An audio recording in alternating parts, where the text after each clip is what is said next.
Meu nome é Márcia, tenho 40 anos hoje. E preciso contar o que aconteceu comigo, porque se eu não fizer isso agora, acho que vou carregar esse peso sozinha para sempre.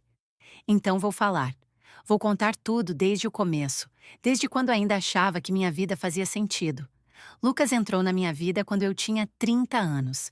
Ele era 6 anos mais novo, cheio de energia, daqueles homens que falam rápido, andam rápido, pensam rápido. Eu trabalhava como contadora numa empresa pequena, passava os dias entre planilhas e números, organizando o caos financeiro dos outros. Não era uma vida glamourosa, mas era minha. Tinha estabilidade, tinha rotina, tinha paz. Conheci Lucas num almoço de negócios que meu chefe organizou. Ele tinha acabado de abrir uma distribuidora de materiais de construção e precisava de alguém para organizar a parte financeira. Lembro que ele usava uma camisa branca com as mangas dobradas, tinha cabelo escuro bem cortado e um sorriso que iluminava qualquer ambiente. Quando falava sobre os planos dele, os olhos brilhavam. Dizia que ia transformar aquela distribuidora numa referência na região, que ia crescer, que ia vencer. E eu acreditei. 6 meses depois, estávamos namorando.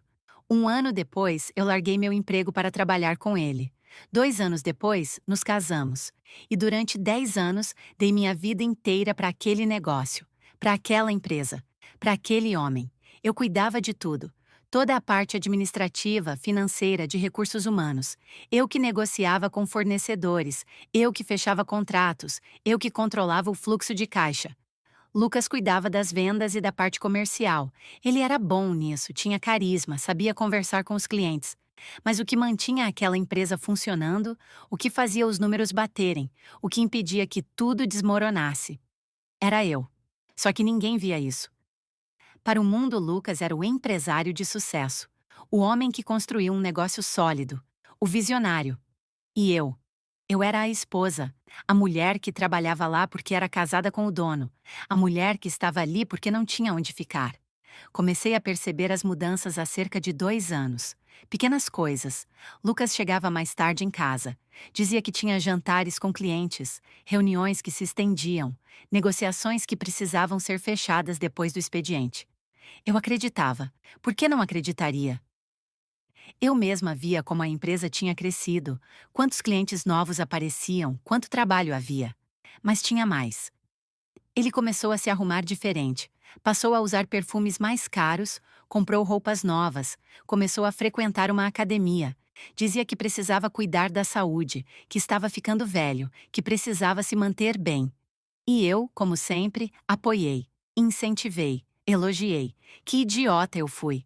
As pequenas grosserias começaram de forma sutil. Um comentário aqui, outro ali. Márcia, você não entende dessas coisas, quando eu dava uma opinião sobre alguma decisão comercial. Deixa que eu resolvo, você não precisa se preocupar com isso. Quando eu questionava algum gasto, você está ficando paranoica. Quando eu perguntava sobre os atrasos dele. Mas o pior não eram as palavras, era o jeito que ele falava. Aquele tom, como se estivesse conversando com uma criança chata, como se eu fosse um incômodo que ele precisava tolerar. Comecei a prestar atenção, não de forma óbvia, não de forma desesperada, apenas observando, guardando, registrando mentalmente cada detalhe estranho, cada inconsistência, cada mentira pequena que não fechava. Foi numa terça-feira que notei o primeiro sinal concreto. Lucas tinha deixado o celular dele carregando na minha sala, enquanto atendia um cliente. O aparelho tocou. Normalmente eu não mexeria, mas a tela acendeu, mostrando uma mensagem. Saudades de ontem à noite. Mal posso esperar por quinta. Seguido de um emoji de coração. Não era meu número, não era meu nome, e não havia nenhuma reunião marcada para quinta-feira na agenda da empresa. Anotei mentalmente. Não tirei foto. Não confrontei. Apenas arquivei aquela informação como a primeira peça de um quebra-cabeça que eu ainda não sabia qual imagem formaria. Na quinta-feira seguinte, observei quando Lucas saiu às 6 da tarde, dizendo que tinha um jantar com o fornecedor. Deixei passar meia hora e então liguei para o tal fornecedor com uma desculpa qualquer. Ele atendeu do escritório dele. Estava lá, trabalhando. Não havia jantar nenhum. Segunda mentira. Segunda peça do quebra-cabeça. Comecei a revisar os extratos do cartão corporativo com mais atenção. Lucas sempre foi descuidado com essas coisas, achava que eu simplesmente organizava e arquivava sem questionar. E durante anos, foi exatamente isso que fiz. Mas agora, olhava cada lançamento com olhos diferentes. Restaurantes caros em bairros onde não tínhamos clientes, hotéis, joalherias, lojas de roupas femininas, tudo cobrado como despesas de representação ou brindes para clientes. Mas eu conhecia nossos clientes. Conhecia onde eles moravam, onde trabalhavam, o que gostavam. E nada daquilo fazia sentido. Terceira, quarta, quinta peças do quebra-cabeça.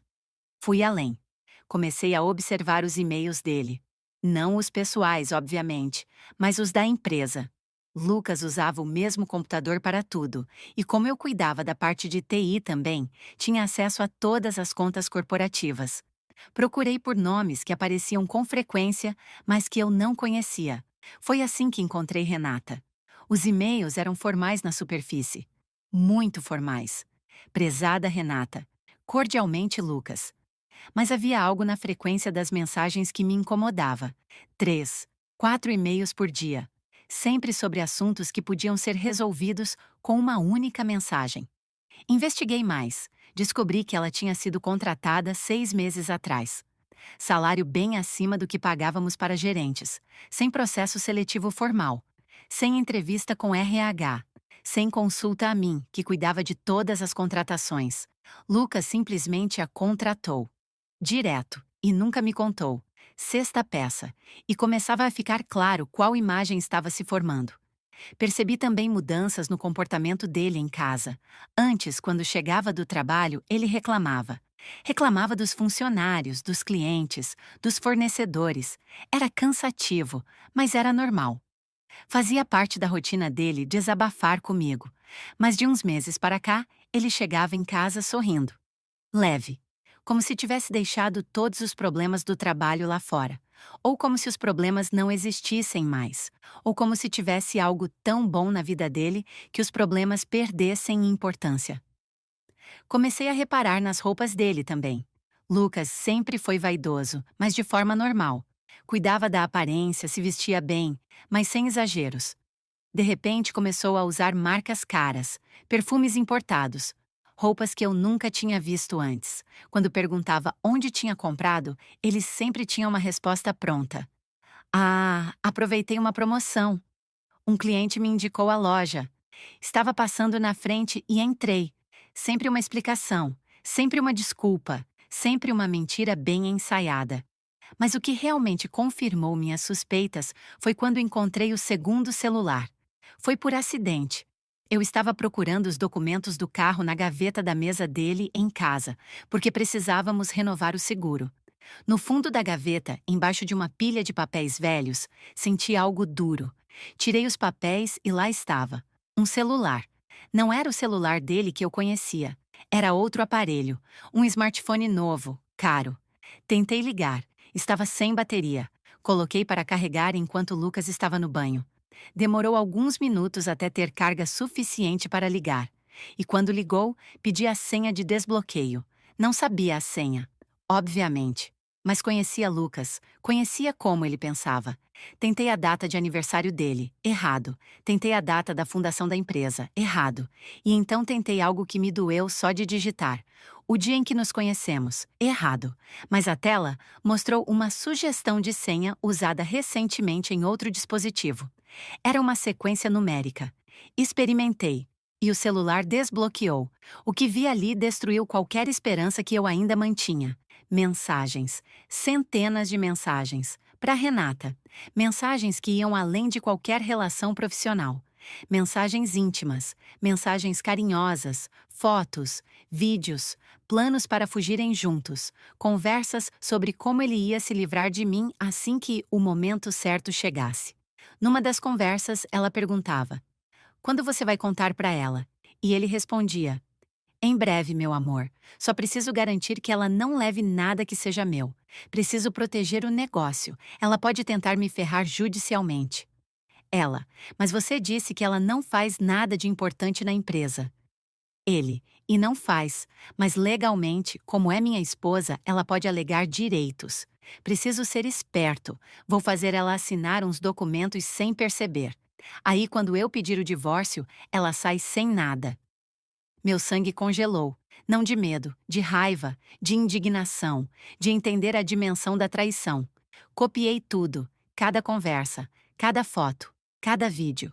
Enviei para meu próprio e-mail, usando um endereço que ele não conhecia. Apaguei os rastros do envio, devolvi o celular exatamente onde estava, desligado na gaveta. Lucas saiu do banho minutos depois, sem desconfiar de nada. Sétima, oitava, nona peças. O quebra-cabeça estava quase completo, mas não confrontei, não acusei, não fiz cena, porque havia uma coisa que Lucas sempre subestimou em mim: minha paciência, minha capacidade de esperar o momento certo, minha frieza quando necessário. Ele me achava emocional, frágil, explosiva. Mas eu não era nada disso. Eu era calculista, estratégica, e estava juntando provas não para um confronto qualquer, mas para uma guerra que eu pretendia vencer.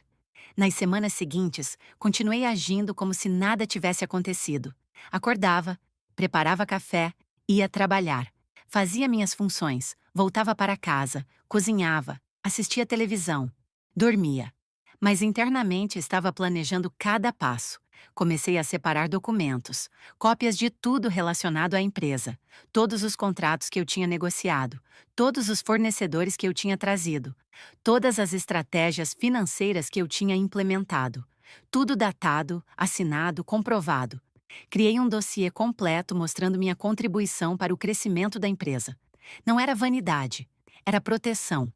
Era ter nas mãos a prova concreta de que Lucas estava errado quando dizia que eu não fazia nada de importante. Também comecei a pesquisar sobre meus direitos. Li sobre divórcios, sobre divisão de bens, sobre reconhecimento de contribuição ao patrimônio comum, sobre união estável, sobre tudo que pudesse me proteger. E foi durante essas pesquisas que encontrei informações sobre advogados especializados. Fiz uma lista, anotei nomes, telefones, especialidades, mas não entrei em contato com nenhum ainda. Esperaria o momento certo. Paralelamente, comecei a me preparar emocionalmente, porque sabia que em algum momento a bomba explodiria. E quando explodisse, eu precisava estar forte, precisava estar preparada, precisava estar alguns passos à frente. Lucas continuava com a farsa, continuava chegando tarde, continuava com as desculpas, continuava me tratando com aquela indiferença disfarçada de tolerância. E Renata? Renata começou a aparecer mais na empresa, sempre com desculpas profissionais. Vim buscar uns documentos. Preciso falar com Lucas sobre um cliente. Esqueci minha bolsa aqui. Ela me olhava com superioridade mal disfarçada, como se soubesse algo que eu não sabia, como se estivesse ganhando uma competição que eu nem sabia que existia. Eu sorria, cumprimentava, oferecia café e continuava observando, aprendendo, planejando. Até que Lucas sugeriu a festa de aniversário. O escritório da distribuidora ficava num galpão amplo, dividido entre o depósito e a área administrativa. Minha sala era pequena, com uma mesa cheia de papéis, um computador antigo e uma janela que dava para o pátio onde ficavam os caminhões. Eu passava horas ali, mergulhada em planilhas, fazendo o dinheiro render, negociando prazos com fornecedores, garantindo que nenhum funcionário ficasse sem receber. Lucas tinha uma sala maior, com uma mesa enorme de vidro, poltronas de couro, ar-condicionado potente. Era ali que ele recebia os clientes importantes. Era ali que ele fingia ser o grande empresário. E era para lá que ele me chamava quando queria me dar ordens. Porque era isso que nossa relação tinha se tornado. Ele dava ordens, eu obedecia. Márcia, preciso que você revise esses contratos até amanhã. Márcia, aquele fornecedor ligou reclamando do atraso. Resolve isso. Márcia, o contador pediu demissão. Procura outro. Nunca um, por favor. Nunca um, obrigado. Nunca um. Você está fazendo um ótimo trabalho. Apenas ordens. Apenas cobranças. Apenas indiferença. E eu? Eu continuava fazendo tudo, porque aquilo também era meu. Porque eu tinha ajudado a construir aquela empresa. Porque, no fundo, eu ainda tinha esperança de que as coisas voltassem a ser como eram antes. Mas as coisas nunca voltam a ser como eram antes. Essa é uma verdade que eu demorei muito para aceitar. Meu aniversário de 40 anos era numa sexta-feira. Lucas sugeriu que fizéssemos uma festa no salão da distribuidora mesmo, para comemorar, junto com os funcionários e alguns clientes próximos. Disse que seria uma forma de confraternizar, de fortalecer os laços da empresa. Eu achei estranho na hora, porque Lucas nunca foi de misturar vida pessoal com trabalho. Mas ele insistiu tanto, foi tão convincente, que acabei concordando. Ajudei a organizar tudo. Contratei o buffet, escolhi a decoração simples mas elegante, preparei a lista de convidados. Lucas disse que ia cuidar das bebidas e de algumas coisas que ele queria deixar como surpresa. Pensei que fosse algo especial. Pensei que talvez ele ainda se importasse. Como eu estava enganada. O dia chegou. Arrumei o cabelo, coloquei um vestido preto discreto, me maquiei com cuidado. Queria estar bonita. Queria que Lucas me olhasse como olhava antes. Queria sentir que ainda era desejada, amada, valorizada. Os convidados começaram a chegar por volta das 7 horas da noite. Eram uns 50, 60 pessoas. Funcionários da empresa, fornecedores, alguns clientes, vizinhos do galpão. Lucas estava radiante, cumprimentando todo mundo, rindo alto, servindo bebidas. Parecia feliz. Parecia o Lucas de 10 anos atrás. Eu circulava entre as pessoas, agradecendo os parabéns, aceitando abraços, forçando sorrisos. Por dentro, sentia um aperto esquisito, uma sensação de que algo estava errado, mas não conseguia identificar o que. Foi quando ela chegou. Uma mulher jovem, devia ter uns 27 anos, cabelos longos e loiros, vestindo uma roupa justa e vermelha que chamava atenção. Ela entrou no salão como se fosse dona do lugar, sorrindo, cumprimentando algumas pessoas que pareciam conhecê-la. E Lucas? Lucas foi direto até ela. Vi quando ele a beijou no rosto. Vi quando colocou a mão na cintura dela. Vi quando eles trocaram um olhar que disse tudo o que eu precisava saber. Meu corpo ficou paralisado.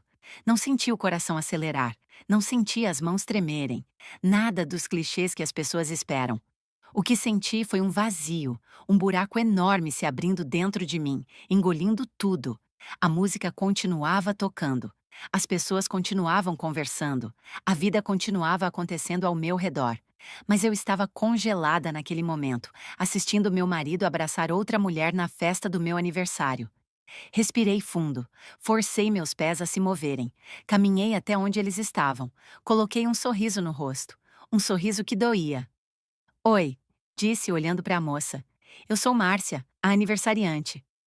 Ela me olhou de cima a baixo. Aquele tipo de olhar que avalia, que julga, que despreza.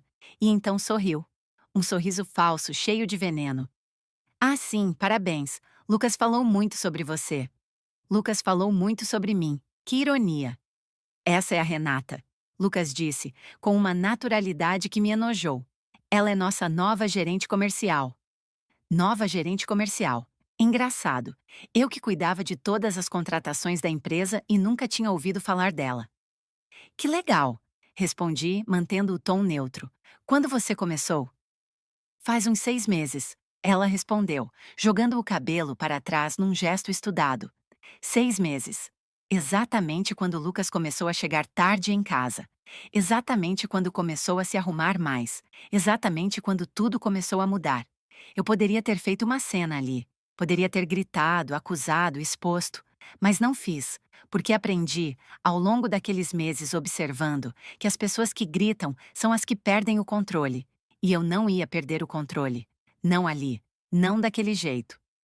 Vou cumprimentar os outros convidados, disse, me afastando deles com calma. Passei o resto da noite em modo automático. Sorria, agradecia, conversava, mas minha cabeça estava em outro lugar. Estava processando, calculando, entendendo. Por volta das 9 horas, Lucas pediu silêncio e disse que ia fazer um brinde. Todos se reuniram no centro do salão, taças na mão, olhando para ele com aquela admiração que eu conhecia tão bem. Lucas tinha esse dom. Ele conseguia fazer as pessoas gostarem dele, acreditarem nele, seguirem ele. Queria agradecer a presença de todos aqui hoje. Ele começou, com aquela voz firme e confiante. É muito especial poder comemorar o aniversário da Márcia com vocês, que fazem parte da nossa família empresarial. Nossa família é empresarial, como se aquelas pessoas importassem mais do que nossa família real, como se aquele negócio fosse mais importante do que nosso casamento. Márcia tem sido uma peça importante na empresa. Ele continuou. E então fez uma pausa longa demais, carregada demais. Percebi na hora, vi no rosto dele, vi no sorriso que se formava no canto da boca, e soube que algo terrível estava prestes a acontecer. Ela cuida da parte administrativa, das planilhas, daquelas coisas chatas que ninguém gosta de fazer. Ele disse, arrancando risos de algumas pessoas. Mas alguém tem que fazer, né? Algumas pessoas riram mais alto. Outras ficaram em silêncio, desconfortáveis. O problema, Lucas continuou, é que a Márcia fica tão envolvida com papel, com número, com essas coisas, que às vezes esquece que uma empresa também precisa de visão, de estratégia, de alguém que entenda realmente do negócio. O silêncio no salão ficou pesado. Eu sentia os olhares das pessoas em mim, alguns com pena, outros com curiosidade mórbida, outros aproveitando o show de humilhação. Eu sempre digo para ela: Márcia, deixa comigo, eu entendo disso. Mas ela insiste em dar palpite em tudo. Quer saber de coisas que não são da área dela. Quer controlar coisas que não consegue compreender. Renata estava ao lado dele agora, sorrindo, aproveitando cada palavra. E eu sei que ela pensa que é fundamental para a empresa, ele disse, e agora o tom era de deboche mesmo. Que sem ela nada funcionaria. Mas a verdade é que ela é, como eu posso dizer, uma pessoa que está ali porque é minha esposa. Só isso. Uma pessoa que aproveita do negócio que eu construí, do meu trabalho, do meu esforço. As palavras atravessavam o ar como lâminas afiadas, mas não cortavam minha pele. Cortavam mais fundo, cortavam anos de dedicação, cortavam noites sem dormir fechando balanços, cortavam sacrifícios que ninguém via. Na verdade, Lucas disse, olhando agora diretamente para mim, às vezes eu acho que casei com uma parasita. O salão ficou em completo silêncio. Não se ouvia nada além da música de fundo. Até isso parecia ter diminuído o volume. Ele tinha me chamado de parasita, na frente de todos, no meu aniversário. Uma parasita que se agarrou ao que eu construí e acha que tem direito a tudo sem fazer nada de importante. Uma mulher que não sabe nada da vida real.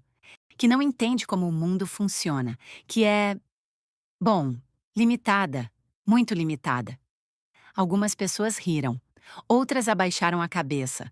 Outras tiraram fotos com o celular. Porque sim, essa era a época em que as pessoas documentavam até as piores atrocidades. Eu poderia ter saído correndo, poderia ter chorado, poderia ter implorado, poderia ter gritado que eu era quem segurava aquela empresa, que sem mim tudo teria desmoronado anos atrás, que ele estava me destruindo por causa de uma vadia que mal sabia somar. Mas não fiz nada disso. Permaneci onde estava, imóvel, olhando para ele. E quando nossos olhos se encontraram, Lucas sorriu. Aquele sorriso de vitória, aquele sorriso de quem acredita que ganhou. E foi nesse momento que algo quebrou dentro de mim. Não quebrou no sentido de desmoronar. Quebrou no sentido de se libertar, como quando você retira uma venda dos olhos e finalmente enxerga a verdade completa. Eu tinha sido usada, explorada, humilhada por 10 anos e ainda era tratada como se fosse um peso, como se fosse um problema, como se fosse nada. Mas eu não era nada. E Lucas ia descobrir isso da pior forma possível. Antes que eu pudesse reagir, alguém começou a aplaudir devagar. Palmas lentas, deliberadas, que ecoaram pelo salão e fizeram todas as cabeças se virarem. Era um homem que eu nunca tinha visto antes. Ele estava perto da porta, encostado na parede, vestindo um terno cinza impecável. Devia ter uns 50 e poucos anos, cabelos grisalhos bem cortados, postura ereta, olhar penetrante. E estava aplaudindo o discurso de Lucas com uma expressão irônica no rosto. Que discurso impressionante! Ele disse avançando pelo salão. A voz era grave, firme, carregada de autoridade. Realmente impressionante. Principalmente vindo de alguém cuja empresa estaria falida se não fosse pelo trabalho da mulher, que ele acabou de humilhar publicamente. Lucas ficou pálido. Renata perdeu o sorriso. As pessoas sussurravam entre si. Quem é você? Lucas perguntou, tentando manter o controle.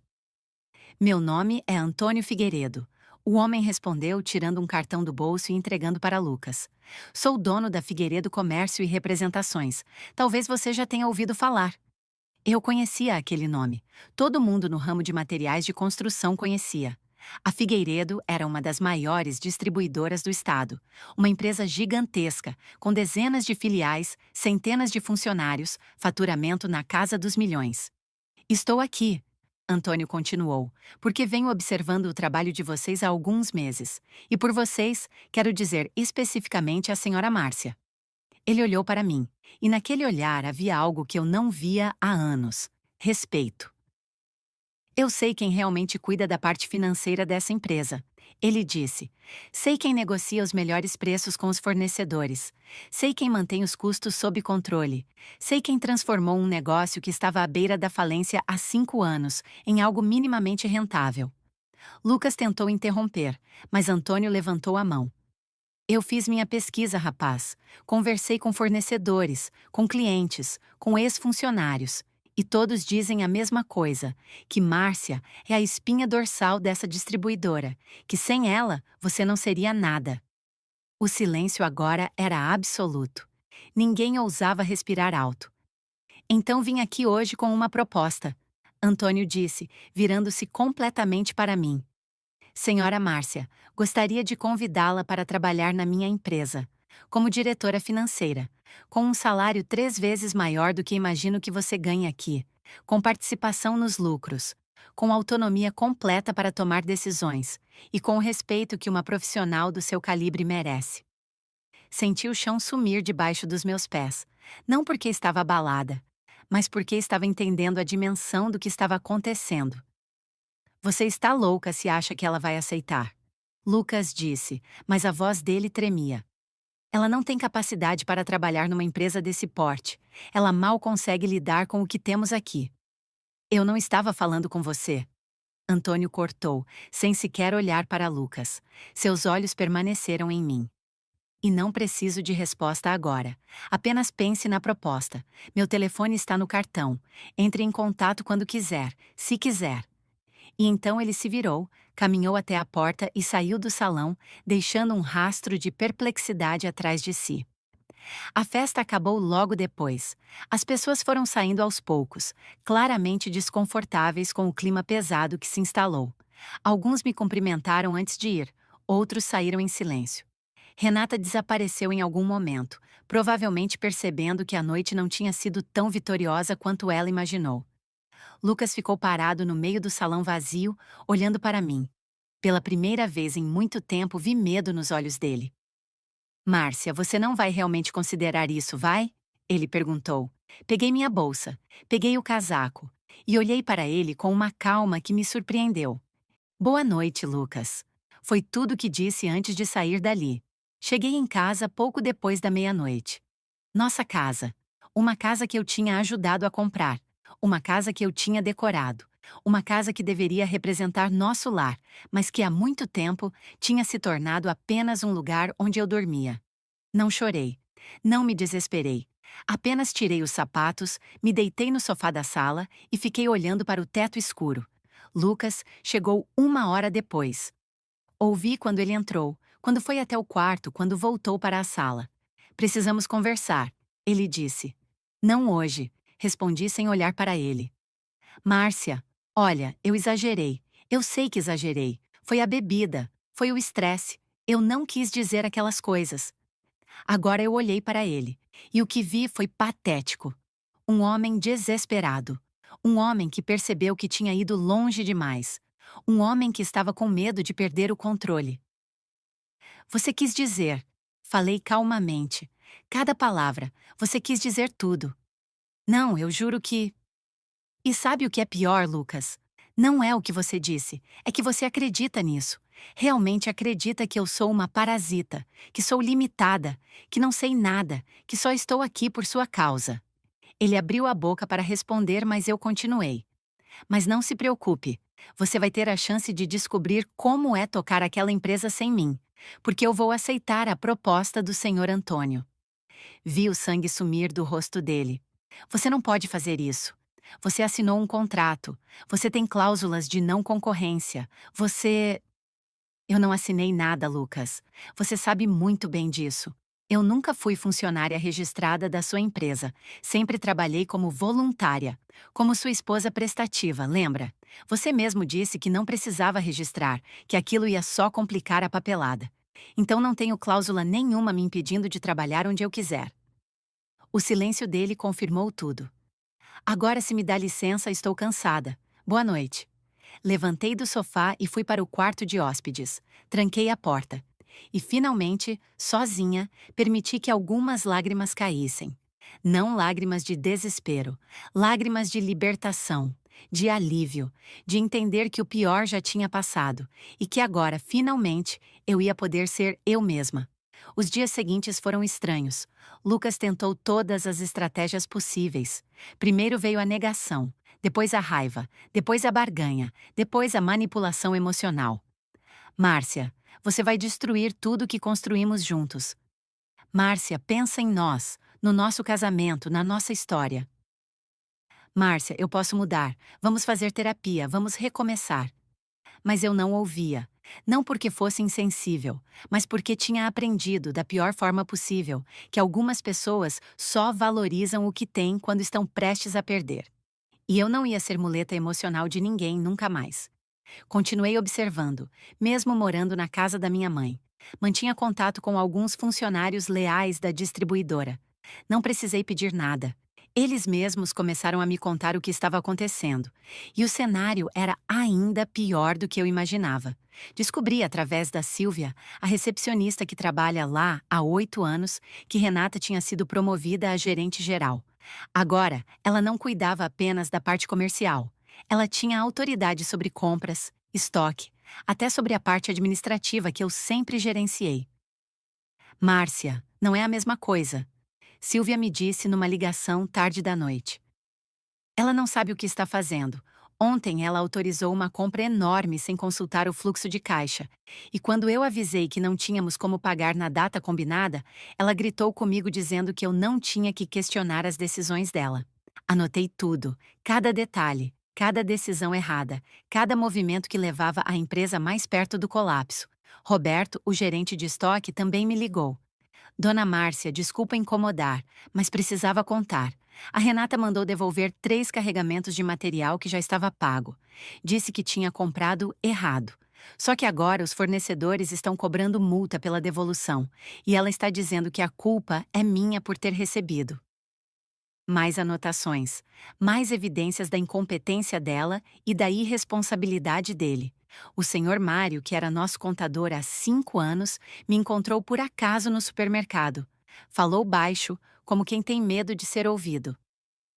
Dona Márcia, o Lucas me pediu para refazer os balanços dos últimos 2 anos. Quer que eu diminua o valor da contribuição da senhora na empresa. Disse que precisa desses documentos para o divórcio. Mas eu não vou fazer isso. Não está certo. Os números não mentem. A senhora foi fundamental. Agradeci a honestidade dele e sugeri que procurasse outro emprego, porque Lucas ia demiti-lo assim que percebesse que ele não cooperaria com a fraude. Senhor Mário me ligou 3 dias depois. Tinha sido demitido. Exatamente como eu previra. Mas não fiquei passiva. Usei esses dias para preparar minha defesa. Conversei longamente com o advogado. Mostrei todas as provas que tinha coletado. Todos os documentos que comprovavam minha contribuição.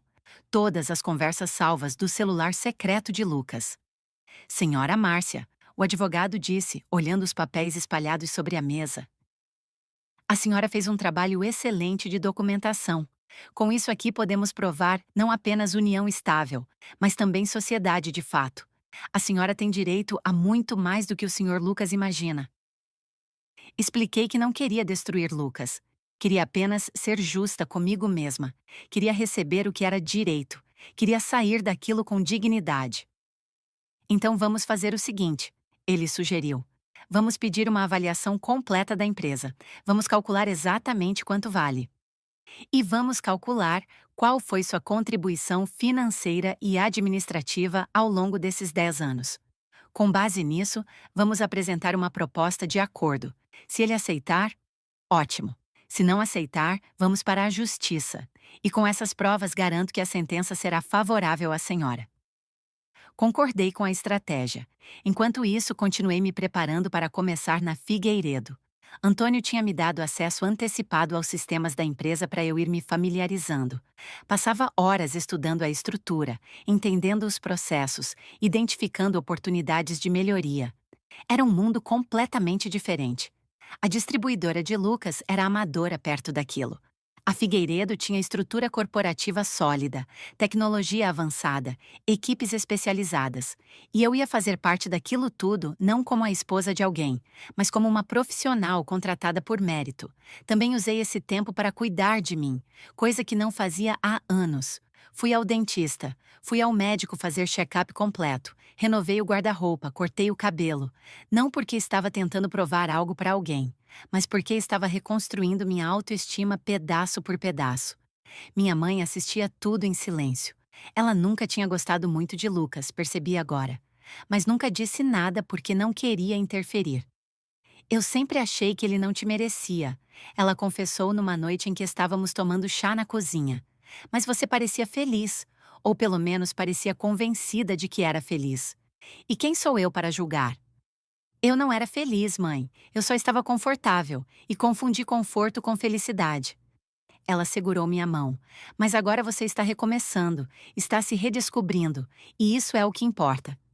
Tinha razão, estava recomeçando, e pela primeira vez em 10 anos, estava animada com o futuro. Lucas continuava tentando me convencer a voltar. Mandava flores, mandava mensagens, aparecia na porta da casa da minha mãe, sempre com a mesma conversa. Podemos consertar isso, podemos recomeçar. Eu cometi erros, mas aprendi. Não deixe a nossa história acabar assim. Mas sua história já tinha acabado. Acabou no momento em que ele me chamou de parasita na frente de 50 pessoas. Acabou no momento em que descobri o celular secreto. Acabou no momento em que percebi que ele não me amava, apenas usava o que eu fazia por ele. Numa das últimas vezes que ele apareceu na casa da minha mãe, tivemos uma conversa decisiva. Eu estava saindo para uma caminhada quando ele estacionou na frente. Márcia, só 5 minutos, ele implorou. Concordei, mais por cansaço do que por vontade de conversar. Caminhamos até a praça próxima, sentamos num banco, e ele começou. Eu estraguei tudo, eu sei, mas a empresa está desmoronando sem você. Os fornecedores não confiam na Renata, os clientes estão cancelando contratos, os funcionários estão pedindo demissão. Em um mês, perdemos 20% da receita. Perguntei sem emoção, e eu preciso de você. A empresa precisa de você. Volta, por favor. Você pode ter o cargo que quiser, o salário que quiser, participação societária, qualquer coisa. Olhei para ele, e o que senti foi vazio.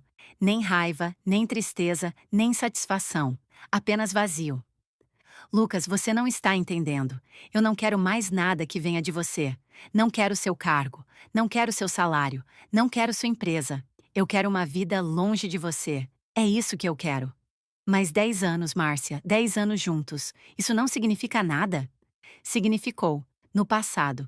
Mas você destruiu esse significado quando me humilhou, quando me traiu, quando planejava me tirar da empresa sem receber nada. Eu li as conversas, Lucas. Eu sei de tudo.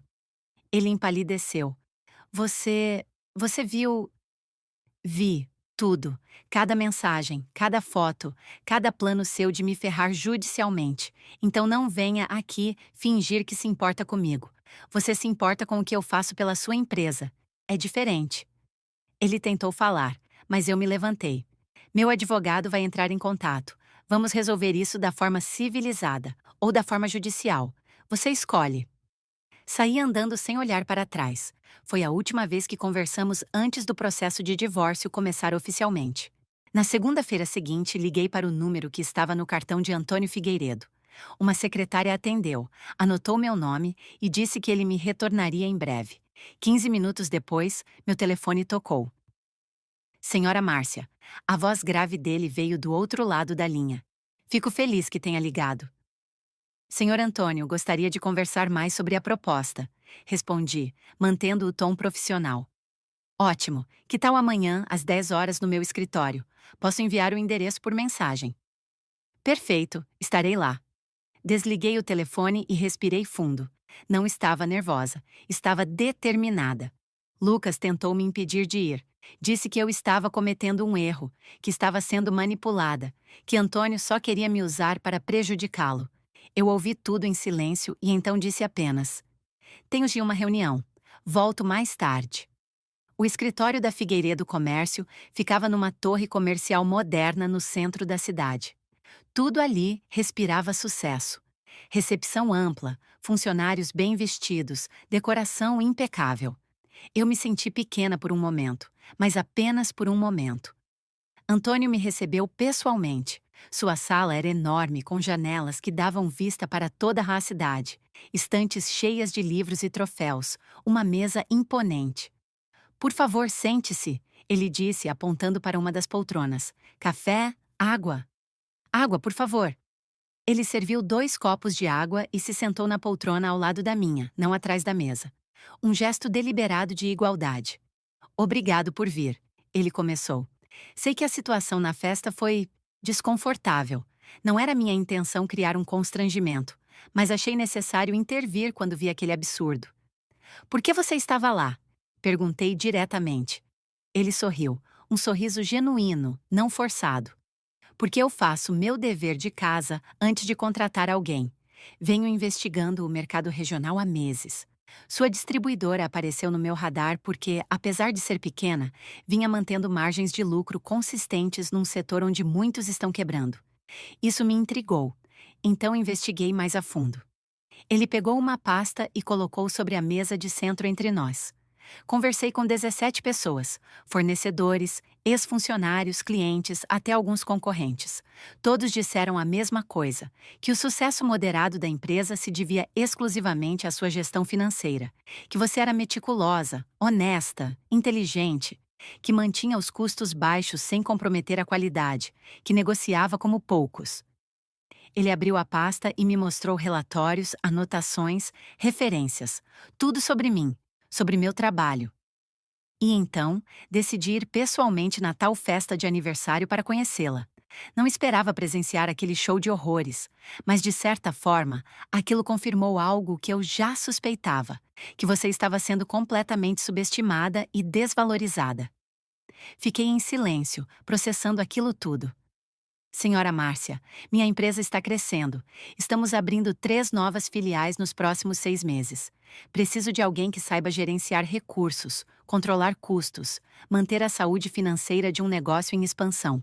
E você é a pessoa certa para isso. Ele então detalhou a proposta. O salário era realmente 3 vezes maior do que eu ganhava com Lucas. Mas não era só isso. Havia participação nos lucros, havia plano de carreira, havia um time inteiro de assistentes e analistas que trabalharia comigo. Havia respeito, havia reconhecimento, havia futuro. Posso pensar? Perguntei. Claro. Quanto tempo você precisa? Uma semana. Preciso organizar algumas coisas na minha vida pessoal. Ele estendeu a mão. Uma semana é perfeito. Espero que aceite. Apertei a mão dele e senti que estava apertando a mão do meu próprio futuro. Quando voltei para casa, Lucas estava na sala esperando. Ele me bombardeou com perguntas. O que aconteceu? O que ele disse? O que eu respondi? Eu contei tudo, cada detalhe, porque queria que ele soubesse. Queria que ele entendesse o que estava perdendo. Você vai mesmo aceitar?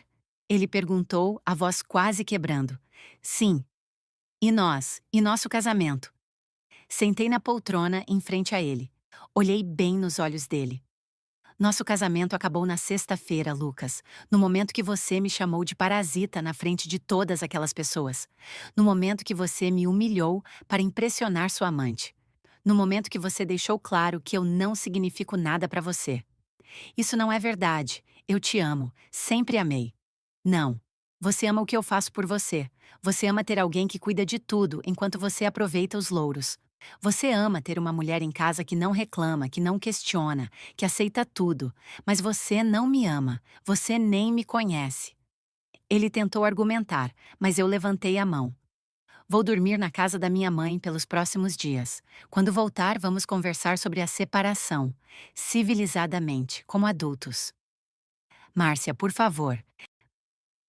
Mas eu já estava subindo as escadas para pegar algumas roupas. Passei a semana na casa da minha mãe. Ela me recebeu sem fazer muitas perguntas. Apenas me abraçou e disse que eu podia ficar o tempo que precisasse. Minha mãe sempre foi sábia. Ela sabia quando era hora de falar e quando era hora de apenas estar presente. Usei aqueles dias para pensar, para organizar minha cabeça, para tomar decisões. E quando a semana terminou, eu sabia exatamente o que fazer. Liguei para Antônio na segunda-feira seguinte e disse que aceitava a proposta. Combinamos que eu começaria dali a 2 semanas, tempo suficiente para eu fazer a transição. Depois, liguei para um advogado especializado em divórcios. Marquei uma consulta. Fui lá. Expliquei a situação. Ele ouviu tudo com atenção e então disse algo que me surpreendeu. A senhora está numa posição melhor do que imagina. Trabalhou 10 anos naquela empresa sem registro. Dedicou sua vida profissional a um negócio que está no nome do marido. Contribuiu diretamente para o crescimento e sucesso da empresa. Isso tudo conta. Ele explicou que eu tinha direito à parte dos bens, que um juiz certamente reconheceria minha contribuição, que mesmo sem estar formalmente empregada, meu trabalho tinha valor econômico mensurável. Mas então ele me perguntou: o que a senhora quer realmente? Quer dinheiro? Quer a empresa? Quer vingança? Pensei por um longo momento. Quero dignidade, respondi. Quero que ele entenda o que fez. Quero que ele sinta na pele o que é ser desvalorizado. Mas não quero destruí-lo. Só quero ser livre. O advogado sorriu. Então vamos trabalhar com isso em mente. Nas 2 semanas seguintes, coisas estranhas começaram a acontecer na distribuidora. Fornecedores que sempre tinham negociado comigo diretamente começaram a ligar perguntando por mim. Quando Lucas atendia, eles diziam que preferiam esperar meu retorno para fechar negócios. Clientes antigos mandavam mensagens no meu celular pessoal, querendo saber se eu ainda estava cuidando das contas deles. Funcionários vinham até minha sala perguntar se os boatos de que eu estava saindo eram verdade. Lucas tentou gerenciar tudo sozinho, tentou mostrar que conseguia, mas em uma semana os problemas começaram a aparecer. Pagamentos atrasados, fornecedores ameaçando cortar o crédito, erros nas planilhas, confusão no estoque, tudo desmoronando aos poucos. E Renata? Renata era boa em vender, em sorrir para clientes, em usar roupas chamativas e fingir que entendia do negócio. Mas quando precisou assumir parte das minhas funções administrativas, ficou evidente que ela não sabia nada. Absolutamente nada. Eu poderia ter sentido satisfação, poderia ter aproveitado para ver Lucas se afogando. Mas a verdade é que não senti nada, porque eu já estava mentalmente fora dali. Já estava em outro lugar, em outro momento da minha vida. No meu último dia na distribuidora, fiz questão de deixar tudo organizado. Todas as planilhas atualizadas, todos os contratos revisados, todas as senhas anotadas, todas as orientações escritas. Não porque eu devia isso a Lucas, mas porque era questão de honra profissional. Era questão de ser quem eu sou. Lucas me chamou na sala dele no final do expediente. Você realmente vai embora, ele disse. Não era uma pergunta, era uma constatação derrotada. Sim. Márcia, eu não sei o que dizer. Eu estraguei tudo. Eu sei disso agora. Sim, você estragou. Tem alguma coisa que eu possa fazer? Alguma forma de consertar isso? Olhei para ele. Realmente olhei. E vi um homem que eu não reconhecia mais. Ou talvez visse pela primeira vez quem ele sempre foi, e eu apenas não tinha querido enxergar. Você pode ser honesto daqui para frente, respondi. Com você mesmo, com as pessoas ao seu redor. Pode parar de fingir que é algo que não é. Pode aprender a valorizar quem trabalha com você antes de ser tarde demais. Mas não faça isso por mim. Faça por você e pela próxima pessoa que cruzar seu caminho. Ele abaixou a cabeça. Peguei minha caixa com meus pertences pessoais e caminhei até a porta. Antes de sair, me virei uma última vez. Boa sorte, Lucas. Você vai precisar. O divórcio foi surpreendentemente rápido. Meu advogado conseguiu um acordo razoável. Fiquei com metade do valor da casa. Lucas ficou com a empresa. Eu não quis brigar por mais do que isso. Não porque fosse generosa, mas porque dinheiro não era o que eu realmente queria daquela separação. Eu queria paz, eu queria liberdade, eu queria recomeçar. Comecei a trabalhar na Figueiredo Comércio numa terça-feira ensolarada de março. Cheguei às 8 horas em ponto. Fui recepcionada pela equipe. Conheci meu escritório enorme com vista para a cidade. Conheci os 15 profissionais que trabalhariam comigo. Antônio me apresentou para todos como a nova diretora financeira, não como a mulher que ele tinha salvado de uma situação ruim, não como uma contratação por pena, mas como uma profissional competente que merecia estar ali. E pela primeira vez em 10 anos, eu me senti vista, reconhecida, valorizada. Os primeiros meses foram intensos, tinha muito trabalho. A empresa estava realmente crescendo rápido e precisava de controle rigoroso para não desandar. Eu mergulhei de cabeça, organizei sistemas, implementei processos, treinei a equipe, renegociei contratos, otimizei custos, mas não foi simples, havia resistência. Sempre há quando alguém novo chega numa posição de liderança, especialmente quando esse alguém é uma mulher de 40 anos que ninguém conhece. A primeira reunião de diretoria foi reveladora. Eu era a única mulher na sala. Os outros 5 diretores eram homens entre 45 e 60 anos, todos com décadas de experiência no mercado. E todos me olhavam com ceticismo mal disfarçado. Apresentei minha análise inicial da situação financeira da empresa. Mostrei onde estávamos gastando mais do que devíamos. Apontei contratos que podiam ser renegociados. Sugeri mudanças nos processos de compra que economizariam cerca de 15% sem afetar a qualidade.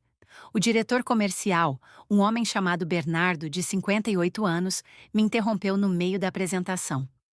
Desculpe, Márcia, mas essas sugestões são muito teóricas. Você conhece a realidade do mercado? Sabe como as coisas funcionam de verdade? Porque aqui a gente não trabalha com teoria, a gente trabalha com prática. Respirei fundo. Aquele era um momento decisivo. Eu podia me encolher, podia me desculpar, podia recuar, ou podia me impor. Bernardo, respondi, olhando diretamente nos olhos dele. Durante 10 anos, gerenciei uma distribuidora que cresceu 300% em faturamento. Negociei com os mesmos fornecedores que vocês negociam. Lidei com os mesmos desafios que vocês enfrentam. A diferença é que eu fazia isso com 1/10 dos recursos que vocês têm aqui. Então, quando falo em otimizar custos, não estou falando de teoria. Estou falando de experiência real, de resultados comprovados, de saber fazer mais com menos. O silêncio na sala foi absoluto. Bernardo abriu a boca para responder, mas Antônio levantou a mão. Márcia tem razão. Por isso eu a contratei. Não foi para concordar com tudo que já fazemos. Foi para questionar, para melhorar, para nos fazer enxergar o que estamos fazendo de errado. E sugiro que todos aqui ouçam o que ela tem a dizer antes de julgar. Ninguém mais me interrompeu. E no final do primeiro trimestre, quando apresentei os resultados, vi nos rostos deles aquele brilho de surpresa. Não satisfação de eu sabia que você conseguiria, mas surpresa genuína de, nossa, ela realmente é boa nisso. Excelente trabalho, Márcia, Antônio disse na reunião. Redução de custos em 18% sem comprometer a qualidade. Renegociação de prazos que melhorou nosso fluxo de caixa. Implementação de controles que eliminaram desperdícios. Isso é o que eu chamo de competência. Os outros diretores aplaudiram, e eu, que passei 10 anos sendo invisível, finalmente me sentia presente. Mas o reconhecimento trouxe também novos desafios. Bernardo, que tinha me questionado na primeira reunião, começou a criar pequenos obstáculos. Nada muito óbvio, apenas não repassava informações importantes.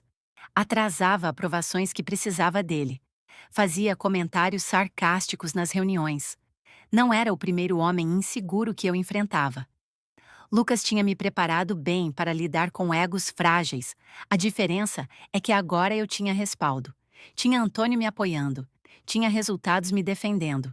E tinha aprendido que não precisava mais aceitar ser diminuída. Numa reunião sobre expansão das filiais, Bernardo questionou minha análise de viabilidade financeira. Acho que a Márcia está sendo muito conservadora nas projeções. No mercado real, os números são sempre mais altos. No mercado real, respondi calmamente, As empresas que fazem projeções otimistas demais são as que quebram em 2 anos. Eu prefiro ser conservadora e entregar resultados acima do esperado do que ser otimista e decepcionar. Mas se você tem dados concretos que comprovem que minhas projeções estão erradas, estou aberta a revisar. Ele não tinha dados, nunca tinha. Apenas opiniões baseadas em achismos. Depois da reunião, Antônio me chamou na sala dele. Pensei que fosse me repreender por ter sido dura com Bernardo, mas ele disse: Não deixe ele te intimidar. Bernardo é ótimo vendedor, mas é péssimo em gestão financeira. Ele já quebrou 2 empresas próprias antes de vir trabalhar aqui. Por isso ele tem essa resistência a controles e processos.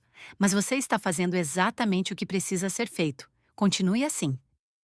Esse apoio fez toda a diferença, porque pela primeira vez na vida eu tinha um chefe que me valorizava, que defendia meu trabalho, que me respeitava como profissional.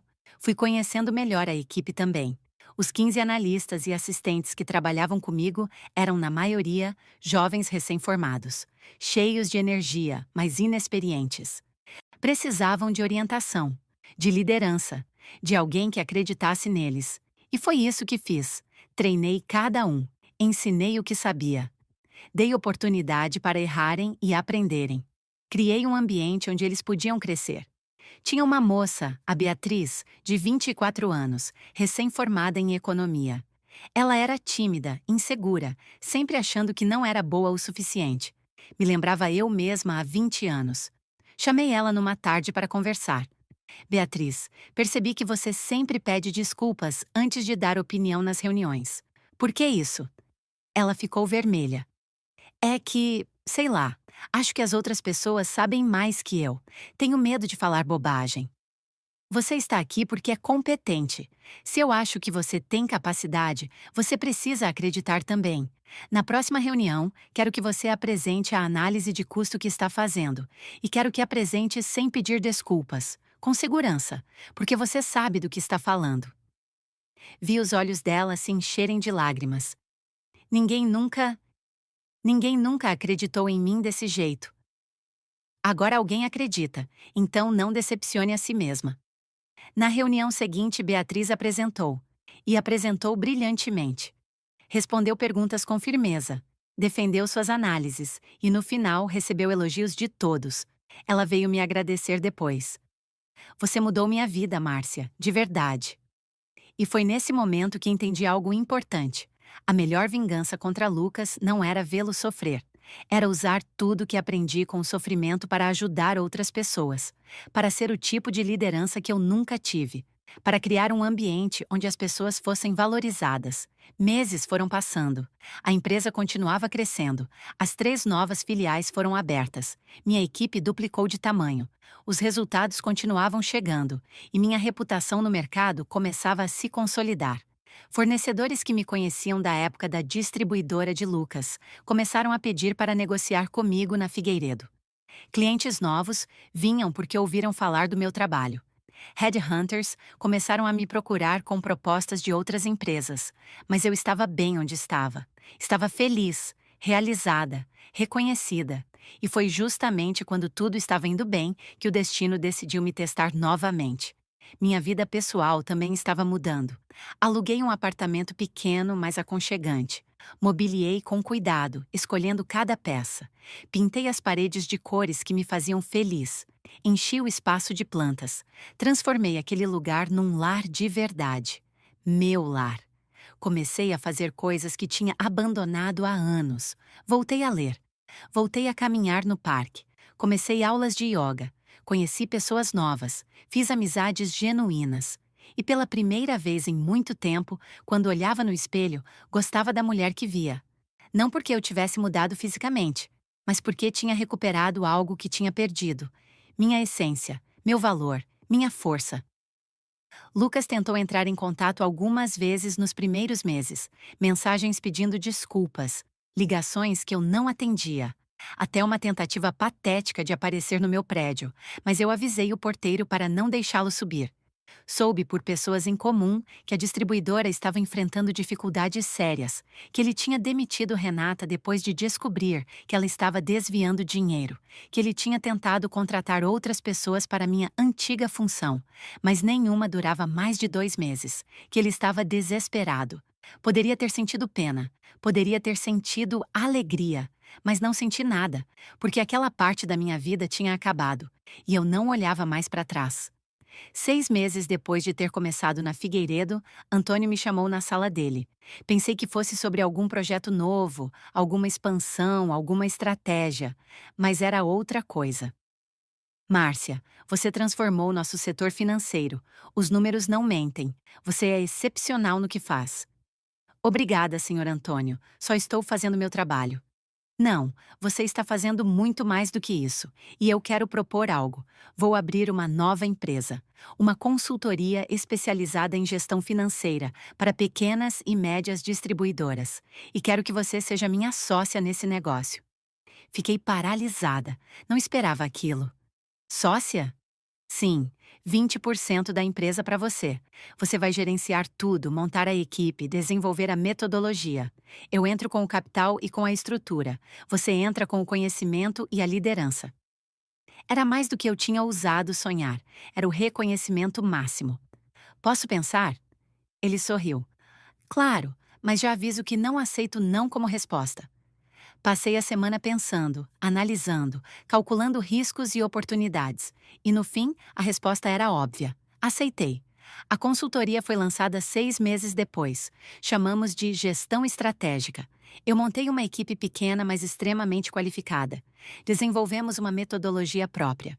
Começamos a atender clientes. E em 1 ano, já éramos referência no mercado. O destino tem um senso de humor peculiar. Um dos primeiros clientes que nos procurou foi justamente a distribuidora de Lucas. Não foi ele quem ligou. Foi o novo sócio que ele tinha precisado aceitar para não quebrar. Um empresário que tinha ouvido falar do nosso trabalho e queria uma auditoria completa da parte financeira. Eu poderia ter recusado, poderia ter mandado outro consultor, mas decidi ir pessoalmente. Cheguei na distribuidora numa manhã de terça-feira. O lugar estava exatamente como eu tinha deixado, mas ao mesmo tempo completamente diferente. Tudo parecia menor, mais apagado, como se o brilho tivesse ido embora. Lucas me recebeu na sala dele. Ele tinha envelhecido, cabelos mais brancos, olheiras profundas, roupas amassadas. Não era mais o homem cheio de energia que eu tinha conhecido. Márcia, ele disse, e a voz saiu fraca. Bom dia, Lucas. Vim fazer essa auditoria que seu sócio solicitou. Eu não sabia que você vinha pessoalmente. Se soubesse, teria. Teria o quê? Recusado? Escondido os problemas? Ele abaixou a cabeça. Não vou complicar, Lucas. Vou fazer meu trabalho. Vou analisar os números. Vou dar meu relatório honesto. E depois vou embora. É só isso.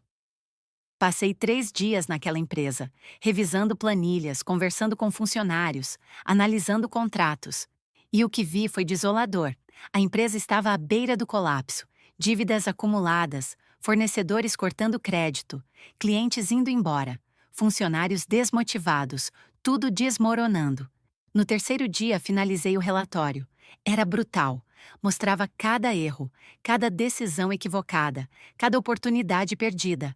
Mostrava como a empresa tinha regredido consistentemente desde minha saída. Entreguei o relatório para o sócio de Lucas numa reunião formal. Ele leu em silêncio, a expressão ficando cada vez mais sombria. É recuperável? Ele perguntou. Sim, mas vai exigir mudanças drásticas, gestão profissional, controle rigoroso, investimento em pessoas certas e, principalmente, vai exigir que quem está no comando admita que não tem capacidade para estar lá. Olhei para Lucas quando disse isso. Ele sabia que eu estava falando dele. O sócio agradeceu, disse que ia implementar as mudanças. Perguntou se eu poderia continuar como consultora por mais alguns meses. Aceitei, mas apenas como profissional, apenas porque era um trabalho como qualquer outro. Lucas tentou falar comigo antes de eu ir embora. Márcia, você tinha razão, sobre tudo. Eu era um idiota. Eu não valorizei você.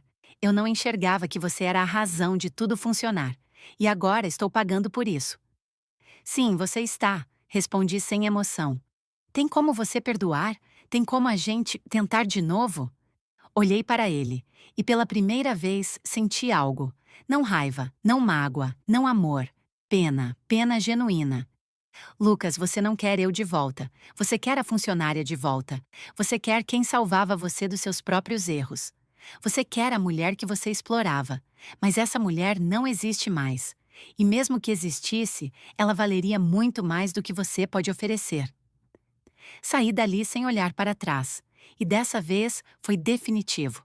Passaram-se 2 anos desde aquela festa de aniversário. 2 anos desde a humilhação pública. 2 anos desde o recomeço. Hoje tenho 42 anos. Sou sócia de uma consultoria bem-sucedida. Tenho uma equipe que me respeita. Tenho clientes que valorizam meu trabalho. Tenho uma vida que construí com minhas próprias mãos. Não me casei novamente. Talvez um dia. Talvez não. Mas isso não define mais quem eu sou. Aprendi que estar sozinha não significa estar solitária. Significa ter paz, significa ter liberdade, significa ter tempo para descobrir quem você realmente é quando não está tentando ser o que alguém espera. Lucas vendeu a distribuidora por uma fração do que ela valia. Soube que ele trabalha e agora como gerente comercial em outra empresa. Não sei mais detalhes. Não me importo em saber. Renata? Nunca mais ouvi falar dela. Também não me importo. Antônio continua sendo não apenas meu sócio, mas um dos meus melhores amigos. Ele me ensinou que respeito profissional é possível, que reconhecimento existe, que competência é recompensada quando você está no lugar certo, com as pessoas certas. Às vezes olho para trás e me pergunto como consegui suportar 10 anos daquela vida. Como consegui aceitar ser invisível por tanto tempo? Como consegui acreditar que aquilo era tudo que eu merecia? E então entendo que não era fraqueza. Era apenas o tempo que eu precisava para juntar forças, para observar, para aprender, para planejar, para, quando chegasse o momento certo, dar o salto sem medo de cair. A verdade é que ninguém me salvou naquela festa. Antônio não me salvou. Ele apenas enxergou o que já estava lá. Ele apenas ofereceu uma oportunidade. Mas quem me salvou fui eu, quando tive coragem de aceitar que merecia mais, quando tive força para recomeçar. Quando escolhi me valorizar mesmo quando ninguém mais fazia isso. E se tem uma coisa que aprendi nesses anos todos, é que a melhor vingança não é destruir quem te machucou. A melhor vingança é provar para você mesma que você sempre foi muito mais do que eles tentaram fazer você acreditar. Lucas me chamou de parasita, me chamou de limitada, me humilhou publicamente. E sabe o que aconteceu depois? Eu me tornei tudo aquilo que ele nunca acreditou que eu pudesse ser. Me tornei independente. Me tornei respeitada. Me tornei bem-sucedida. Não apesar dele, mas porque finalmente me libertei dele. E quando ele tentou voltar, quando percebeu o que tinha perdido, já era tarde demais. Porque eu tinha descoberto algo fundamental, que meu valor nunca dependeu de ser valorizada por ele. Meu valor sempre esteve em mim, sempre. Hoje olho pela janela do meu escritório e vejo uma cidade cheia de possibilidades. Vejo clientes novos chegando, vejo projetos se concretizando, vejo uma vida que faz sentido, uma vida que é minha. E quando penso naquela mulher de 40 anos, parada naquele salão, ouvindo o marido destruí-la publicamente, sinto uma imensa gratidão, porque aquela mulher, sem saber, estava prestes a renascer. Estava prestes a descobrir que humilhação pode ser o combustível para a transformação. Que dor pode ser o empurrão que faltava. Que perder tudo pode ser o primeiro passo para ganhar o mais importante, você mesma. Não vou mentir e dizer que foi fácil. Não foi. Houve noites de insônia, houve momentos de dúvida, houve lágrimas que ninguém viu, houve medos que ninguém imaginou.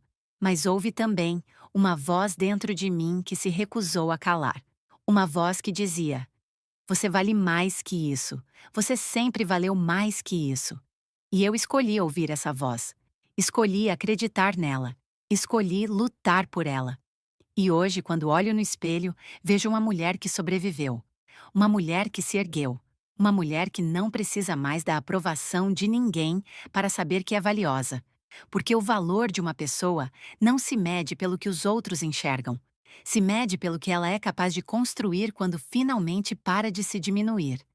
E eu construí uma vida inteira, uma vida real, uma vida minha. Gostou do vídeo? Deixe seu like, inscreva-se, ative o sininho e compartilhe. Obrigada por fazer parte da nossa comunidade e até o próximo vídeo. Here.